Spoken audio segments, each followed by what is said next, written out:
Qumluqdagi qiz 12-qism. Uy egisi hayronlik ilkida buni bizning bozordagi nihoyat katta ko'zi chiqqan. Uning mayli sopol buyumlari yoki chini qoch-quchillari bo'lsin, nihoyat dangliq. Boshqalarga mushundaq narsalarni yasab berib, yiroq yaqinga xeyli nomi chiqib qoldi. Debdi. Bu gapni anglab, Hurliqa qiziqish va o'ylanish ilkida turib qoldi. Chunki Nusrat azaldan biror shogird tarbiyalab boqmagan bo'lib, buncha Nusrat bilan o'xshash naqqatchining kimligiga qiziqib, u odamni texmi inchki surishtirishga boshlabdi. Va tomoqni yeb bo'pla o'rnidan turib, uy egisi aytib bergan joyga qarab mengibdi. Ammo uy egisi degan do'konga kelganida, do'konda hech kim bo'lmaganligi uchun do'kon egisini xili saqlab yiqib, oxiri bo'lmay qaytib ketibdi.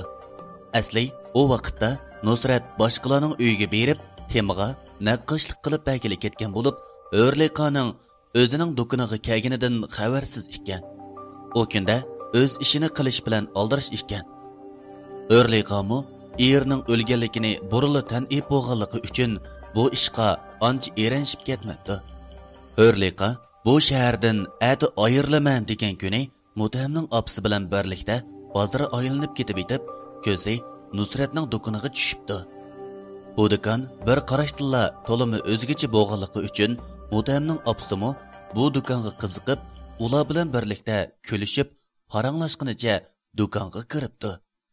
Hurliqa qo'liga to'limi chiroyli naqsh chiqarilgan bir taxsini ilib, "Buning bahosi qancha?" deb beshini ko'tarib, do'kon xo'jayiniga qarshi bilan tang qo'lidagi taxsa yerga tushibdi. Sopol o'yish bilan oldirish Nusrat taxtining chiqilganligini ko'rib, cho'chib, ko'z oldidagi bu qizning Hurliqa ekanligiga ishonmayla qoldi va yig'lig'inicha o'rnidan turib, Hurliqani bag'riga besibdi.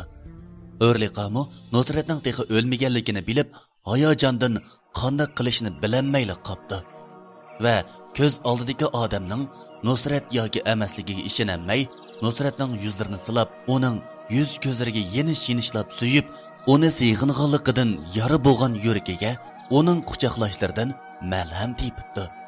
Boyadan beri oldida nimish bo'layotganligini tushunmay turgan Mutamning opsi ularning birasining o'ziga tushuncha berishini kutib turgandek ularga tikilib qarab turibdi.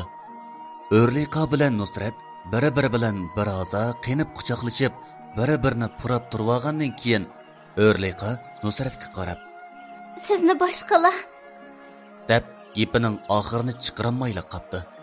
Nusrat bo'lsa, "Meni deysiz-ku, o'zingiz qayerga ketdingiz? Nemishqa meni tashlab ketdingiz? Nemishqa? Sizni qanchalik izlaganligimni bilamsiz?" debdi. Hurliqa bo'lsa, "Ikkimizning ayrilib, mushu kunlarni ko'rishimizga hamma ishqa o'sha kuni bizning uyga chiqib kelgan mo'moy sababchi. Men uning o'nchi zarxani ishkanligini o'ylamabdiman. U bizga oz bo'lmagan avorchiliklarni tepib berdi. Sizni shunchalik sevgandim. Uyga qaytishni o'ylagan bo'lsam-mu, ammo qaytolmay. Oxiri fursat tepib chiqqanimda bo'lsa, uydan sizni topolmadim.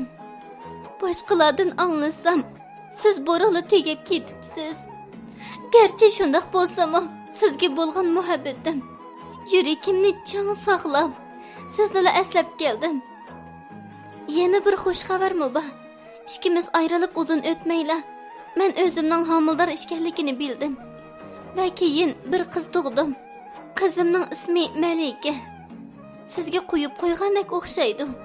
Bechora qizimiz necha vaqtdan dadisi hayot bo'lsa-mu, ammo yetimlik dardini yetkuchi tortdi. deb Hurliqaning gapining oxiri tugamasdilla, Nusrat, "Nima? Mening qizim bormi?" deb hayajonlanganligidan Hurliqani bag'riga besib, "Ikkimizning o'tirimizda nurg'un o'qishmasliklar bo'lganligi uchun izchil bir-birimizni topolmay ketdimiz. Mana, men sizni izlash uchun ko'migan kunim, bosmagan yo'lim, chekmagan jabr mushaqqatim qolmadi. Oxiri sizni izlab topdim. Oxiri biz bir yerga jam bo'ldik. Endi hargizmi ayrilmay birlikda yashaymiz." debdi. Boyadan beri Mutamning opsi hech nimani tushunmay turgan bo'lsa, endilikda hikoya butunlay ochiq oshkora bo'pti. va ularning muhabbatiga ham jam bo'g'iniga qarab to'limi xushal bo'lib. Jinim balam, shuncha yillardan beri qilgan ishlaringiz va savrchanliklaringiz, eringizga bo'lgan sadoqat kutishlaringiz bekorga ketmabdi. deb O'rliqaning boshlarini silabdi.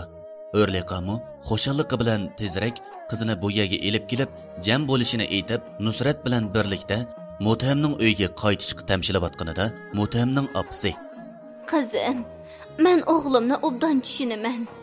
U sizni yaxshi ko'rib, sizni olaman deb shuncha uzundan beri sizni kutib turayotgan tursa, siz amdilikda erimni topdim deb Nusratni elib borsangiz, u aniqli sizni Nusratdan ayirib etadi." debdi va O'rliqaga o'zining zibu zinnatlari va yenidagi ozroq pullarini tutqizib, bu yerdan tezroq ketishni topilibdi. O'rliqa bo'lsa malikaga tortishib, "Qizimni billa elib kelsam bo'lamdi" debdi. Lekin Mutamning opasi: "Bundaq vaqtdami boshqa ishlarni o'ylamsiz? Qizingizga men cho'qim yaxshi qarab qo'yaman. Uningdan ansiraman. Uzoqqa qolmayla, men bir amallarni qilib, uni ishkanlar bilan yuz ko'rishtirib, sizlarga qo'shib qo'yaman" debdi. O'rliqa bilan Nusrat qo'shilib, ikkisi do'konni egasiga qaytarib berib, birlikda boshqa shaharga qarab yo'lga chiqibdi. Mutamning opasimi o'z uyiga qarab mengibdi. Ammo u o'z uyiga qaytib kelgandan keyin o'zi o'ylabmi boqmagan, hatto uxlab tushigimi kirmagan bir ishni ko'rib, ko'z oldidagi manzardan bir tarafdan cho'chsa, yana bir tarafdan hayron bo'pti. Aslidagi bu katta qo'rining ichidagi o'g'lining o'rnini uydagi Shuhrat ismli xizmatchi egallab olgan bo'lib, o'g'lini har yon izlabni topolmay, yo ishning tagiga yetolmay qopti.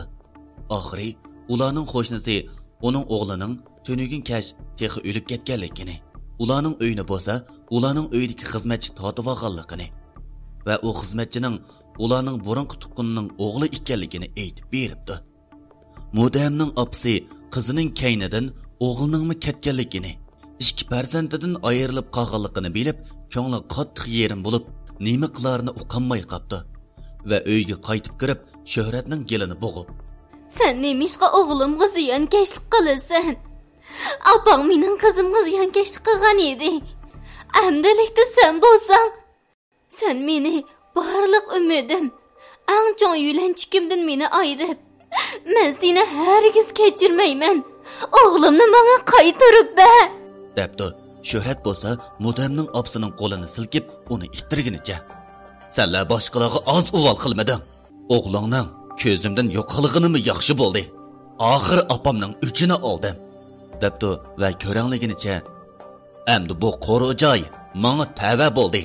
Navoda bu qiyirjiningni sovuqda to'nglab issiqda qiyilinib o'tkazmay desang, endi ikkimizning o'rni omlashidi. Sen mening o'rnimda bu uyda xizmatkorlik qilasan. Albatta, menimi opamga o'xshash qaslishingning oldini olish uchun seni oshxona yoki mening tamoqimga munosabatlik ish qanday bir joyga yaqin yo'llatmayman. Sen faqat kunda ombar uyda uxlab, kunduzlar qo'rovlarni tozasangli bo'ldi. Men salladek uncha rayimsiz emas" debdi. Mutamning opasi bo'lsa, qandaqlik qilib bo'lmasin, Malikini bo'simi qo'g'dab elib, bu uydan tezroq ketishni o'ylab, uning talablariga qo'shilibdi.